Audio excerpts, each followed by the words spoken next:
Hi children, ഇന്ന് നമ്മൾ നോക്കാൻ പോണത് ആൻ ഏലിയൻ ഹാൻഡ് എന്ന സപ്ലിമെൻ്ററി ടെക്സ്റ്റ് ബുക്കിലെ 7ാം ക്ലാസ്സിലെ ഇംഗ്ലീഷ് ടെക്സ്റ്റ് ബുക്കിലെ 2ാമത്തെ പാഠം. അതെന്ന് പറയുന്നത് ബ്രിങ്ങിങ് അപ്പ് കാരി. കാരി എന്ന് പറയുന്നത് ഒരു ആനക്കുട്ടിയുടെ കഥയാണ്. ആനക്കുട്ടിയാണ് കാരി. ആനക്കുട്ടിയും ഈ ലേഖകനും തമ്മിലുള്ള ഒരു സൗഹൃദം, അല്ലെങ്കിൽ ബ്രിങ്ങിങ് അപ്പ് കാരി. ബ്രിങ്ങിങ് അപ്പ് എന്ന് പറഞ്ഞു കഴിഞ്ഞാൽ വളർത്തിക്കൊണ്ടുവരിക. കാരി എന്ന ആനക്കുട്ടിയെ വളർത്തിക്കൊണ്ടുവന്നപ്പോൾ ആ സമയത്തുണ്ടായിരുന്ന കുറച്ച് കാര്യങ്ങളെക്കുറിച്ചാണ്, സംഭവങ്ങളെക്കുറിച്ചാണ് ലേഖകൻ ഈ കഥയിലൂടെ പറയാൻ പോകുന്നത്. നമുക്കത് എന്താണെന്ന് നോക്കാം. കാരി, 5-month-old baby elephant, 5 month old, 5 മാസം പ്രായമുള്ള, lives and grows up with his 9-year-old friend and keeper. ഈ ലേഖകൻ അപ്പോൾ ഒരു 9 വയസ്സ് മാത്രമേ ഉണ്ടായിരുന്നുള്ളൂ. ആ ആളാണ് ഈ ആനക്കുട്ടിയെ വളർത്തിക്കൊണ്ടുവന്നതും നോക്കിയതും. ആനക്കുട്ടിയുടെ കീപ്പറും ഒക്കെ 9 വയസ്സുള്ള ആ കുട്ടിയായിരുന്നു.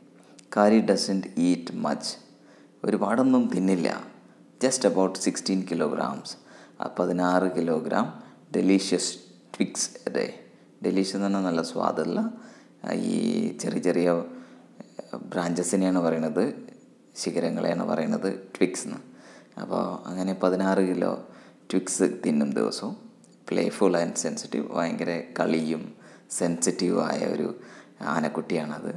കാരി saves a boy from drowning. ഒരു കാരി ആ ചെറിയ പ്രായത്തിൽ തന്നെ ഒരു ആൺകുട്ടി വെള്ളത്തിൽ മുങ്ങിക്കൊണ്ടിരിക്കുന്ന, നദിയിൽ മുങ്ങുന്ന ഒരു ആൺകുട്ടിയെ രക്ഷിക്കുകയോടെ ചെയ്തു. അപ്പോൾ അതിനെക്കുറിച്ചാണ് ഈ വരുന്ന പാരഗ്രാഫുകളിൽ നമ്മൾ നോക്കാൻ പോണത്. അപ്പോൾ നമുക്ക് കഥയിലോട്ട് കിടക്കാം. കാരി ദി എലഫൻറ്റ്, ആനയാണ്, ആനക്കുട്ടിയാണ്. വാസ് 5 months old, 5 മാസം പ്രായമുണ്ടായി. And when he was given to me to take care of. അപ്പോൾ എനിക്ക് ആ ആനക്കുട്ടിയെ കിട്ടിയപ്പോൾ, എനിക്ക് തന്നപ്പോൾ, ഞാൻ ആനക്കുട്ടിക്ക് ആകെ 5 മാസം പ്രായം ഉണ്ടായിരുന്നുള്ളൂ. Okay, I was 9 years old. എനിക്ക് 9 വയസ്സായിരുന്നു. And I could reach his back if I stood on tip toe. ഞാൻ എൻ്റെ കാൽവിരലുകളിൽ ഊന്നി നിന്ന് കഴിയുമ്പോൾ അവൻ്റെ മുതുകിൽ എൻ്റെ കൈ എത്താം. അത്ര ആ ഉയരം ഉണ്ടായിരുന്നു കാരിക്ക് അപ്പോൾ. And he seem to remain that high for nearly 2 years. 2 വർഷത്തോളം അത്ര തന്നെ ഹൈറ്റ് കാരിക്ക് ഉണ്ടായിരുന്നുള്ളൂ. സെയിം തന്നെയായിരുന്നു. Okay, V grew together. ഞാനും കാരിയും ഒരേ സമയത്ത് ഇങ്ങനെ വളർന്നു. കാരിയും വളർന്നു, ഞാനും വളർന്നു. We grew together. That is probably why I never found out just how tall he was. അതുകൊണ്ട് എനിക്കറിയില്ല, കാരിയും വളർന്നു, ഞാനും വളർന്നു. അതുകൊണ്ട് എനിക്ക് ഒരു ഉറപ്പില്ല കാരി എത്ര ഹൈറ്റ് ഉണ്ടായിരുന്നു എന്ന്. He lived in pavilion. ഒരു ഷെഡ് പോലെ ഉണ്ടാക്കിയ അതിലായിരുന്നു കാരി ജീവിച്ചിരുന്നത്. കാരിക്കുള്ള ഷെഡ് അതായിരുന്നു. Under A thatched roof which rested on thick tree stumps. thatched എന്ന് പറഞ്ഞു കഴിഞ്ഞാൽ പുല്ല് മേഞ്ഞ ഒരു റൂഫായിരുന്നു. അതിൻ്റെ മേൽക്കൂര എന്ന് പറഞ്ഞാൽ പുല്ല് കൊണ്ട് മേഞ്ഞതായിരുന്നു ആ ഷെഡിൻ്റെ. Which rested on thick tree stumps. അങ്ങനെ ഈ നല്ല വണ്ണമുള്ള മരത്തിൻ്റെ ഈ തടിയിലായിരുന്നു ആ ഷെഡ് ഉണ്ടാക്കിയത്, ആ കാരിയുടെ കൂടുണ്ടായിരുന്നത്.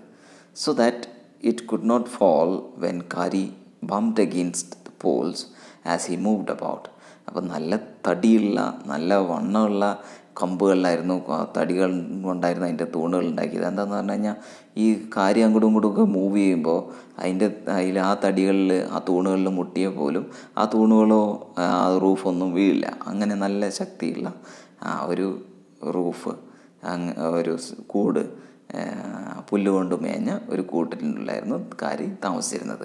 കാരി എവിടെയാണ് താമസിച്ചുകൊണ്ടിരുന്നത്, എത്ര ഹൈറ്റ് ഉണ്ടായിരുന്നു, അതൊക്കെയാണ്, എത്ര വയസ്സുണ്ടായിരുന്നു കാരിക്ക്, എനിക്ക് എത്ര വയസ്സുണ്ടായിരുന്നു എന്നൊക്കെയാണ് അതിൽ പറയുന്നത്. നോക്കാം നമുക്ക്. ഇതായിരുന്നു കാരീൻ്റെ കൂട്. പുല്ല് കൊണ്ട് മേഞ്ഞ മേൽക്കൂര, പിന്നെ നല്ല വണ്ണത്തിലുള്ള തൂണുകൾ, മരത്തിൻ്റെ തൂണുകൾ. എന്താണെന്ന് പറഞ്ഞു കഴിഞ്ഞാൽ കാരി അവിടെ കിടന്ന് മൂവ് ചെയ്താലും അങ്ങോട്ടും ഇങ്ങോട്ടും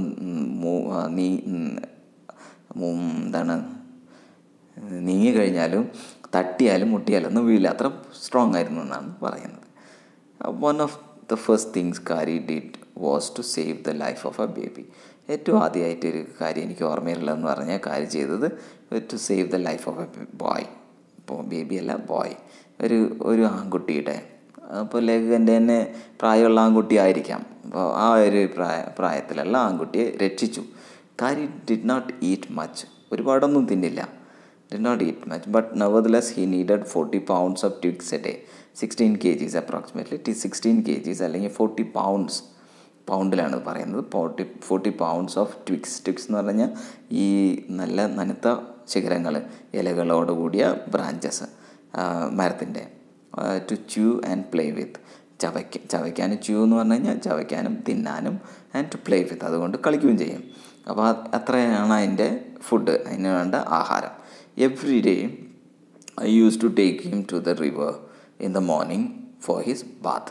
അപ്പോൾ എല്ലാ ദിവസവും ഞാൻ കാരിയെ റിവറിലോട്ട്, നദിയിലോട്ട് കൊണ്ടുപോകും കുളിപ്പിക്കാനായിട്ട്. And he would lie down on the sand bank. Sand bank എന്ന് പറഞ്ഞാൽ നദിയുടെ സൈഡ്, അതിനാണ്. അവിടെ നിറയെ മണലുണ്ട്. അപ്പോൾ ആ മണലിൽ കിടക്കും Kari. I rubbed him with clean sand of the river. ഞാൻ ആ നല്ല വൃത്തിയുള്ള മണൽ കൊണ്ട് കാരിയെ നന്നായിട്ട് ഉരയ്ക്കും. And for an hour, almost 1 മണിക്കൂറോളം അങ്ങനെ ചെയ്യും. And after that he would lie on the water for a long time. അത് കഴിഞ്ഞാൽ കാരി ആ വെള്ളത്തിൽ കുറേ നേരം കിടക്കും. And on coming out his skin would shine like ebony. Ebony എന്ന് പറഞ്ഞു കഴിഞ്ഞാൽ ഒരു ബ്ലാക്ക് ആയിട്ടുള്ള ഒരു മരത്തിനെയാണ് പറയുന്നത്. ഒരു ഭയങ്കര ബ്ലാക്ക് കളർ, ഷൈനിങ് ബ്ലാക്ക്. അങ്ങനെ ഷൈനിങ് ബ്ലാക്ക് ആയിരിക്കും ഈ ആനക്കുട്ടിയുടെ സ്കിന്ന് ആ സമയത്ത്. തന്നെ കുളിച്ച് റബ്ബിങ് ഒക്കെ കഴിഞ്ഞ് കുളിച്ച് നന്ന വൃത്തിയായിട്ട് വരുമ്പോൾ കൊണ്ട് നല്ല ഷൈനിങ് ആയിട്ടുള്ള ബ്ലാക്ക് കളർ, നല്ല ഡാർക്ക് ബ്ലാക്ക്, ഷൈനിങ് ബ്ലാക്ക് ആയിരിക്കും അതിൻ്റെ colour. And he would squeal with pleasure. Squeal എന്ന് പറഞ്ഞു കഴിഞ്ഞാൽ നിലവിളിക്കുക. പ്ലഷർ, ആനന്ദം കൊണ്ട് നിലവിളിക്കും. And as I rubbed water down his back. അപ്പോൾ ഞാൻ ആ കാരിയുടെ പുറത്ത് വെള്ളം കൊണ്ട് റബ്ബ് ചെയ്യുമ്പോൾ, തഴുവുമ്പോൾ ആനന്ദം കൊണ്ട് നിലവിളിക്കാറുണ്ട് Kari. Then I would take him by the ear. ഞാൻ പിന്നെ കാരിയുടെ ചെവിയിൽ പിടിച്ച് ഇങ്ങനെ നടത്തും. And because that is the easiest way to lead an elephant. അപ്പോൾ എലിഫൻറ്റിന് ഒരു ആനക്കുട്ടിയെ ലീഡ് ചെയ്യാനായിട്ടുള്ള ഏറ്റവും ഈസി ആയിട്ടുള്ള ഇതാണെന്ന് പറഞ്ഞാൽ ചെവിയിൽ പിടിച്ച് മുന്നോട്ട് നടത്താം. And leave him on the edge of the jungle. ഈ ഫോറസ്റ്റിൻ്റെ എഡ്ജിൽ കൊണ്ടുപോയിട്ട് വിടും. While I went in to the forest to get some delicious twigs for his dinner. അപ്പോൾ കാരിയുടെ ഡിന്നറിന് വേണ്ടിയിട്ട് കുറച്ച് ഡെലീഷ്യസ് ആയ, മധുരമുള്ള അല്ലെങ്കിൽ നല്ല ടേസ്റ്റിയായ മരത്തിൻ്റെ കൊമ്പുകൾ വെട്ടാനായിട്ട് ഞാൻ ഫോറസ്റ്റിലോട്ട് പോകും. One has to have a very sharp hatchet എന്ന് പറഞ്ഞാൽ മഴു അല്ലെങ്കിൽ കോടാലി. One has to have a very sharp hatchet to cut these sticks. ഇപ്പോൾ ഈ മരക്കഷ്ണങ്ങൾ, ഈ ബ്രാഞ്ചസ് കട്ട് ചെയ്യാനായിട്ട് മഴു, നല്ല ഷാർപ്പായിട്ടുള്ള മഴു വേണം. And it takes half an hour to sharpen the hatchet. അപ്പോൾ ഞാൻ ഈ മഴു അല്ലെങ്കിൽ കോടാലി മൂർച്ച കൂട്ടാനായിട്ട് എനിക്ക് ഓൾമോസ്റ്റ് ഹാഫ് ആൻ അവർ എടുക്കും, 1/2 മണിക്കൂറോളം എടുക്കും. Because if the twig is mutilated എന്ന് പറഞ്ഞാൽ വികൃതമായിട്ട് നമ്മൾ ഈ ട്വിഗ്സിനെ, ബ്രാഞ്ചസിനെ കട്ട് ചെയ്ത് കഴിഞ്ഞാൽ elephant will not touch it. അപ്പോൾ കാരി അത് നോക്കാറ് പോലുമില്ല, ടച്ച് ചെയ്യില്ല, തിന്നില്ല എന്നർത്ഥം. അപ്പോൾ നല്ല ഷാർപ്പായിട്ടുള്ള ഹാച്ചറ്റ് വേണം, ഷാർപ്പായിട്ടുള്ള മഴു വേണം. ആ മഴു കൊണ്ട് എനിക്ക് വെട്ടണം. അപ്പോൾ അതുകൊണ്ട് ഞാൻ നല്ല 1/2 മണിക്കൂറോളം എടുത്ത് ആ മഴു മൂർച്ച കൂട്ടാറുണ്ട്. It was not an easy job to get twigs and saplings for Kari. കരിക്ക് വേണ്ടിയിട്ട് ഈ ട്വിക്സും ഈ ബ്രാഞ്ചസും അതുപോലെ തന്നെ സാപ്ലിങ്സ് എന്ന തൈകൾ ഒക്കെ കൊണ്ടുവരിക എന്ന് പറഞ്ഞു കഴിഞ്ഞാൽ it was not easy job. അത് വളരെ അത്ര ഈസി ആയിരുന്നില്ല. I had to climb all kinds of trees. I had to climb all kinds of എല്ലാ തരത്തിലുള്ള മരത്തിൻ്റെ മുകളിൽ എനിക്ക് കയറണമായിരുന്നു. To get most delicate and tender twigs. Most delicate എന്ന് പറഞ്ഞാൽ വളരെ സോഫ്റ്റായിട്ടുള്ളതും ടെൻഡറായിട്ടുള്ളതും ഭയങ്കര കോമളമായിട്ടുള്ളതും ആയ ഇങ്ങനെയുള്ള ഇലകളും ബ്രാഞ്ചസും എടുക്കാനായിട്ട് I had to climb all trees. എല്ലാ മരത്തിലും പലതരത്തിലുള്ള മരത്തിലും കയറണമായിരുന്നു. As he was very fond of young branches of the banyan tree.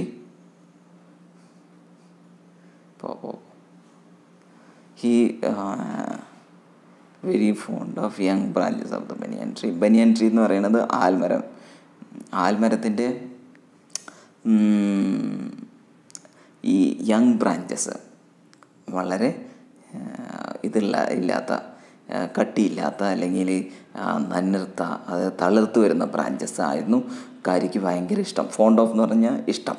Font of young branches of the banyan tree എന്ന് പറഞ്ഞാൽ ആൽമരത്തിൻ്റെ ആ തളിർത്ത ബ്രാഞ്ചസാണ് ഭയങ്കര ഇഷ്ടമായിരുന്നത്. Which grows like an cathedral of leaves and branches. Cathedral എന്ന് പറഞ്ഞാൽ ഭയങ്കര ഒരുപാട് ശാഖകളുള്ള ഒരുപാട് ലീവ്സും ഒരുപാട് ബ്രാഞ്ചസുള്ള ആ ബനിയൻ ട്രീൻ്റെ നനുത്ത ശാഖകൾ, അധികം മൂക്കാത്ത ശാഖകൾ അതിന് ഭയങ്കര ഇഷ്ടമായിരുന്നു. I was gathering some. ഞാൻ അങ്ങനെ അതിൻ്റെ കുറച്ച് ബ്രാഞ്ചസ് ട്വിക്സ് വെട്ടിക്കൊണ്ടിരിക്കുകയായിരുന്നു. അത് ഗ്യാദർ ചെയ്തുകൊണ്ടിരിക്കുകയായിരുന്നു, കളക്ട് ചെയ്തുകൊണ്ടിരിക്കുകയായിരുന്നു. One spring day in March. മാർച്ചിലൊരു ദിവസമായിരുന്നു. And when I suddenly heard Kari calling to me in the distance. Kari എന്നെ കുറച്ച് ഡിസ്റ്റൻസ് ദൂരത്ത് നിന്ന് എന്നെ വിളിക്കുന്നുണ്ടായിരുന്നു. എന്തോ കാറുന്നുണ്ടായിരുന്നു, നിലവിളിക്കുന്നുണ്ടായിരുന്നു. As he was still very young. അപ്പോൾ as he was still very young, Kari ഇപ്പോഴും വളരെ യങ് ആണ്, വലിയ ആനയായിട്ടില്ല, ആനക്കുട്ടിയാണ്. The call was more like that of a baby elephant. ഇപ്പോഴും ഒരു ബേബി എലഫൻറ്റ് കരയുന്ന പോലെ തന്നെയാണ്, വിളിക്കുന്ന പോലെ തന്നെയാണ് ഇപ്പോഴും കാരി വിളിക്കുന്നത്. കാരിയുടെ സൗണ്ട് അങ്ങനെയാണ്. I thought somebody was hurting him. അപ്പോൾ ഞാൻ വിചാരിച്ചു ആരോ അതിനെ ഉപദ്രവിക്കുകയാണ്, അതുകൊണ്ടാണ് അതിങ്ങനെ നിലവിളിക്കുന്നത്. So I came down from my tree. ആ മരത്തിൽ നിന്ന് ഞാൻ താഴത്തിറങ്ങി. And ran very fast to the edge. അപ്പോൾ ഫോറസ്റ്റിൻ്റെ എഡ്ജ് അവിടെയാണല്ലോ വിട്ടിട്ട് വന്നത്, അവിടെ പോയി നോക്കി കാരിക്ക് എന്താ പറ്റിയെന്ന് അറിയാൻ വേണ്ടി. വേർ ഐ ലെഫ്റ്റ് ഹിം, വിട്ടിട്ട് വന്ന ആ സ്ഥലത്ത് പോയി നോക്കി അവിടെ. But he was not there, അവിടെ ഉണ്ടായിരുന്നില്ല Kari. I looked all over but I could not find him. ഞാൻ എല്ലാവിടെയും നോക്കി, പക്ഷേ എനിക്ക് കാരിയെ കണ്ടെത്താൻ പറ്റിയില്ല. I went near the edge of the water. ആ നദിയുടെ വെള്ളത്തിൻ്റെ എഡ്ജിൽ പോയി നോക്കി. And I saw a black something struggling above it surface. വെള്ളത്തിൻ്റെ മുകളിൽ എന്തോ ഒരു കറുത്ത സാധനം കണ്ടു. ഞാൻ സ്ട്രഗിൾ ചെയ്യുന്നു, എന്തോ വിഷമത്തിലാണെന്ന് എനിക്ക് മനസ്സിലായി. then it rose higher and it was the trunk of my elephant. അപ്പോൾ അത് കുറച്ചും കൂടി പൊങ്ങി വന്നു വെള്ളത്തിന് മുകളിൽ. അപ്പോൾ എനിക്ക് മനസ്സിലായി അതെൻ്റെ ആനക്കുട്ടിയുടെ കാരിയുടെ തുമ്പിക്കൈയാണെന്ന് എനിക്ക് മനസ്സിലായി. I thought he was drowning. ഞാൻ വിചാരിച്ചു കാരി വെള്ളത്തിൽ മുങ്ങുകയാണെന്ന് വിചാരിച്ചു. I was helpless. എനിക്കൊന്നും ചെയ്യാൻ പറ്റില്ലായിരുന്നു. Because I could not jump in to the water. എനിക്ക് വെള്ളത്തിലോട്ട് ചാടാൻ പറ്റില്ല. And I cannot heave 400 pounds of him. കാരിൻ്റെ വെയിറ്റ് എന്ന് പറയുന്നത് 400 pounds എങ്കിലും ഉണ്ടാവും. എനിക്ക് എന്തായാലും വലിച്ചു കയറ്റാൻ പറ്റില്ല വെള്ളത്തിൽ ചാടിയിട്ട്. Since he was much higher than I. എന്നെക്കാട്ടിലും ഒത്തിരി വലുതാണ്, ടോളുമാണ്, ഹ്യൂജുമാണ്. But I saw his back rise above the water. ഞാൻ അപ്പോൾ നോക്കിയപ്പോൾ അവൻ്റെ ബാക്ക്, അവൻ്റെ ബോഡി ഇങ്ങനെ വെള്ളത്തിൻ്റെ മുകളിൽ പൊങ്ങി വരുന്നത് കണ്ടു. The moment he caught my eye, എൻ്റെ കണ്ണ് അതിൽ ശ്രദ്ധിച്ചപ്പോൾ he began to trumpet and struggle up to the shore. അപ്പോൾ ട്രംപറ്റ് എന്ന് പറഞ്ഞു കഴിഞ്ഞാൽ നിലവിളിച്ചുകൊണ്ട്, കാഹളം മുഴക്കിക്കൊണ്ട്, and he was struggling to come to the shore. Shore എന്ന് പറഞ്ഞാൽ നദിയുടെ കരയിലോട്ട് വരാൻ വേണ്ടി പ്രയാസപ്പെടുന്നത് കണ്ടു. Then still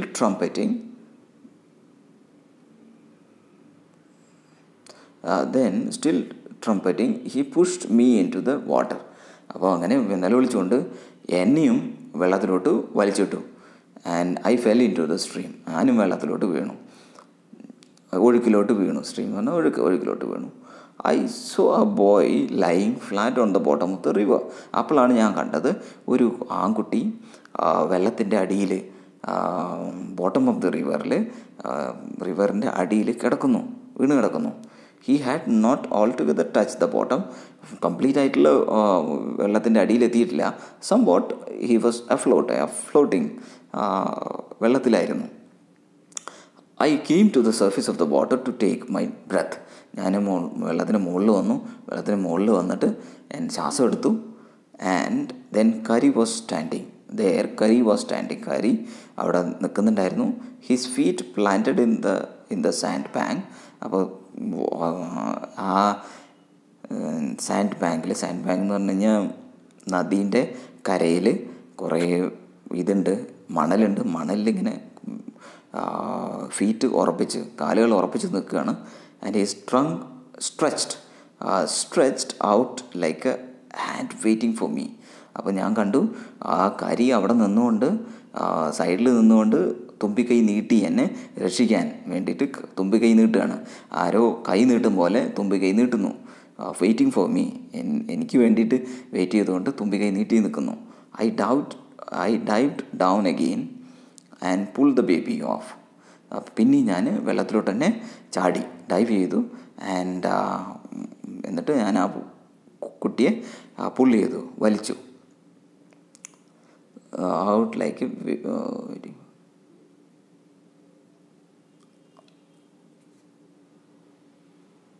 I dived again and pulled the body of the drowning boy to the surface. എന്നിട്ട് ഞാൻ ഡൈവ് ചെയ്തിട്ട് ആ ഡ്രൗണിങ് ബോയിൻ്റെ മുങ്ങിപ്പോയിക്കൊണ്ടിരിക്കുന്ന ആൺകുട്ടിയുടെ ബോഡിയെ വലിച്ച് വെള്ളത്തിൻ്റെ സർഫേസിലോട്ട് കൊണ്ടുവന്നു, വെള്ളത്തിൻ്റെ മുകളിലോട്ട് കൊണ്ടുവന്നു. Not being a good swimmer, ഞാൻ അത്ര നല്ല സ്വിമ്മറൊന്നും ആയിരുന്നില്ല. I could not swim ashore. അപ്പോൾ എനിക്ക് റിവറിൻ്റെ സൈഡിലോട്ട് കരയിലോട്ട് എനിക്ക് നീന്തി എത്താൻ പറ്റുന്നുണ്ടായിരുന്നില്ല. ഞാൻ വലിയ സ്വിമ്മർ ആയിരുന്നില്ല, എനിക്ക് സ്വിമ്മിംഗ് ഒന്നും അത്ര അറിയില്ലായിരുന്നു. The slow current was already dragging me down. Drag പറഞ്ഞു കഴിഞ്ഞാൽ വലിക്കുക. അപ്പോൾ ആ വെള്ളത്തിൻ്റെ ചെറിയ ഓളങ്ങൾ എന്നെ പിന്നെയും വെള്ളത്തിലോട്ട് തന്നെ വലിക്കുന്നുണ്ടായിരുന്നു, ഡ്രാഗ് ചെയ്യുന്നുണ്ടായിരുന്നു, വെള്ളത്തിൻ്റെ ഉള്ളിലോട്ട് തന്നെ ഡ്രാഗ് ചെയ്യുന്നുണ്ടായിരുന്നു. Seeing us drift by the current. അപ്പോൾ ഞങ്ങൾ പിന്നെയും താന്നു ഈ വെള്ളത്തിൻ്റെ ഈ ഓളങ്ങൾ കാരണം പിന്നെയും വെള്ളത്തിനുള്ളിലോട്ട് പോണത് കണ്ടു Kari. And seeing us drift by the current in the current, Kari who was usually a slow and ponderous. Kari സാധാരണ ഭയങ്കര മെല്ലെ റിയാക്ട് ചെയ്യാറുള്ളൂ. അപ്പോൾ സ്ലോ ആൻഡ് പോണ്ടറസ് എന്ന് പറഞ്ഞാൽ സ്ലോ മൂവ്മെൻറ്റ്സ്. അപ്പോൾ ഭയങ്കര സ്ലോ ആയിട്ട് റെസ്പോണ്ട് ചെയ്യാറുള്ളൂ. Suddenly darted down like a hawk. പെട്ടെന്ന് തന്നെ ഫാസ്റ്റായിട്ട് മൂവ് ചെയ്തിട്ട് ഒരു ഹോക്ക് പറഞ്ഞാൽ പരുന്ത് റാഞ്ചും പോലെ തുമ്പിക്കൈ നീട്ടി. And came half way in to the water. അപ്പോൾ പകുതി വെള്ളത്തിലോട്ട് ഓടി അടുത്തു. And where I saw him stretch out his trunk again. പിന്നെയും തുമ്പിക്കൈ നീട്ടിക്കൊണ്ട് പകുതി വെള്ളത്തിലോട്ട് പെട്ടെന്ന് ഇറങ്ങി വന്നു. I raised up my hand to catch it. ഞാൻ എൻ്റെ കൈ നീട്ടി ആ തുമ്പിക്കൈയിൽ പിടിക്കാനായിട്ട്. ആൻഡ് ഇറ്റ് സ്ലിപ്പായിപ്പോയി. And I found myself going under the water again. പിന്നെയും ഞാൻ വെള്ളത്തിനുള്ളിലോട്ട് തന്നെ, എനിക്ക് തോന്നി ഞാൻ വെള്ളത്തിനുള്ളിലോട്ട് തന്നെ പോവുകയാണ്. വെള്ളത്തിനുള്ളിലോട്ട് തന്നെ പിന്നെയും പോയി. But this time I found that the water was not very deep. അപ്പോൾ ഇപ്പം ഞാൻ നോക്കിയപ്പോൾ ആ സ്ഥലത്ത് വെള്ളം അധികം താഴ്ച ഉണ്ടായിരുന്നില്ല, നദിക്ക് ഒരുപാട് താഴ്ച ഉണ്ടായിരുന്നില്ല. I sank to the bottom of the river. അപ്പോൾ ഞാൻ വെള്ളത്തിൻ്റെ അടിയിലോട്ട്, റിവറിൻ്റെ ഏറ്റവും ബോട്ടത്തിലോട്ട് പോയി. And double my feet under me, രണ്ട് കാലും കൂട്ടിപ്പിടിച്ചു. എന്നിട്ട് then suddenly kicked the river bed. എന്നിട്ട് കൂട്ടിപ്പിടിച്ചുകൊണ്ട് റിവർ ബെഡിൽ കിക്ക് ചെയ്ത് മുമ്പിലോട്ട് ചാടി, മുകളിലോട്ട് ചാടി. Kick the river bed and shot upwards like an arrow. ഒരു ആരോ പോലെ. ആരോ എന്ന് പറഞ്ഞു കഴിഞ്ഞാൽ അമ്പ് പോലെ. അമ്പ് വലിച്ചിട്ട് വിടുമ്പോൾ മുമ്പിലോട്ട് കുതിക്കില്ല, അതുപോലെ തന്നെ ഞാനും കുതിച്ചു വെള്ളത്തിൻ്റെ മുകളിലോട്ട്. In spite of the fact that I was holding the drowning boy with my hands. അപ്പോഴും മുങ്ങിപ്പോയിക്കൊണ്ടിരുന്ന ആ ആൺകുട്ടിയെ പിടിച്ചിട്ടുണ്ടായിരുന്നു ഈ ലേഖകൻ. And as my body rose above the water, എൻ്റെ ബോഡി ഞാനങ്ങനെ കുതിച്ചപ്പോൾ വെള്ളത്തിൻ്റെ മുകളിലെത്തി എൻ്റെ ശരീരം. I felt A lasso around my neck. എൻ്റെ നെക്കിന്, എൻ്റെ കഴുത്തിന് ചുറ്റും എന്തോ ഒരു കുരുക്ക് പോലെ എനിക്ക് തോന്നി. ലാസോ എന്ന് പറഞ്ഞാൽ കുരുക്ക് ആരോ ഒരു കുരുക്കിട്ട പോലെ തോന്നി. ആൻഡ് ദിസ് ഇത് കാണാൻ പറ്റുന്നു, ലൈറ്റ് പോയി അതുകൊണ്ടാണ്. അപ്പോൾ ഇവിടെ കാണാം തുമ്പിക്കൈ കൊണ്ട് ഈ ലേഖകൻ്റെ കഴുത്തിന് ചുറ്റും ചുറ്റിപ്പിടിച്ചിരിക്കുകയാണ്. This frightened me. ആരോ ഇങ്ങനെ ചുറ്റിപ്പിടിച്ചിരിക്കുന്ന കണ്ടപ്പോൾ ദിസ് ഫ്രൈറ്റൻഡ് മീ. എനിക്ക് പേടിയായി. I thought some water animal was going to swallow me. എനിക്ക് തോന്നി ഏതോ ഒരു വെള്ളത്തിലുള്ള അനിമൽ എന്നെ വിഴുങ്ങാൻ പോകാമെന്ന് തോന്നി. I heard Kari squealing. കാരിയുടെ സൗണ്ട് കേട്ടു. കാരി നിലവിളിക്കുന്നത് കേട്ടു, അല്ലെങ്കിൽ സൗണ്ട് ഉണ്ടാക്കുന്നത് കേട്ടു. I knew it was the trunk.